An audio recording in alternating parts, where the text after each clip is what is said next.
Okay, today is target 1D. We're on day 2 now. So we're still rewriting literal equations and whatnot. So let's go ahead and get started. So your objectives, I can rewrite a literal equation and formula to solve for a specific variable.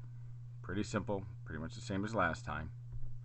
Alright, so let's just start with a definition of a literal equation. A literal equation is an equation in which known quantities are expressed either wholly or in part by means of letters, meaning you're going to see a lot more letters in these equations.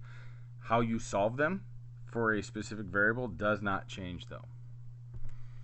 Alright, so basically, like I just said, same steps to solve it as in day 1. So if you're not sure, go back to that one.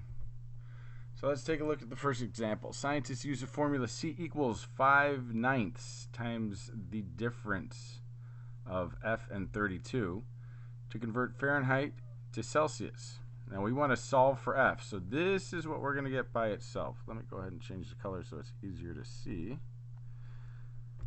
Alright, so we take our formula, and the first thing we're going to do is we've got this, we've got to get rid of this 5/9. It's going to be easier than trying to take care of anything in here, and we have this parentheses, so we can't just add 32 to both sides. It's not that easy when it's inside the parentheses.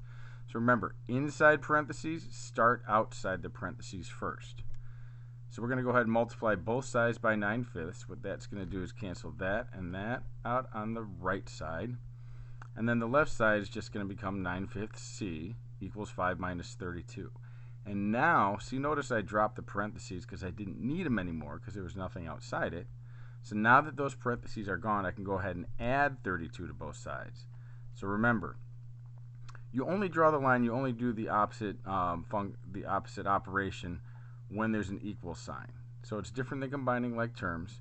So since we have minus 32, we're going to go ahead and add 32 to both sides, which is going to zero it out on this side and give us a final answer of F equals 9/5 C plus 32. Alright, second example. So we have to solve for y with this formula. So we're going to take our formula, and again, we've got this outside the parentheses. So we're going to go ahead and multiply by the reciprocal. So remember, take that there, and when it's a fraction, and you flip it. So we can get rid of it on the right side, and since we did that, we have to add it to the left side. Not add it, but meaning we have to multiply it by the left side as well. So now we have 5/2 x equals y minus 21. So again, equal sign, so I can draw my line down there. And I'm going to go ahead and add 21 to both sides because negative 21 and positive 21 equals 0, giving us a final answer of 5/2 x plus 21 equals y. The y is isolated. So we're good to go. So I strongly recommend going over each one of these steps carefully and making sure that you understand why we do each step. Pay attention to the fact that both sides get multiplied by the reciprocal, that we're adding because of the negative 21, those types of things. All right, have a good one, guys.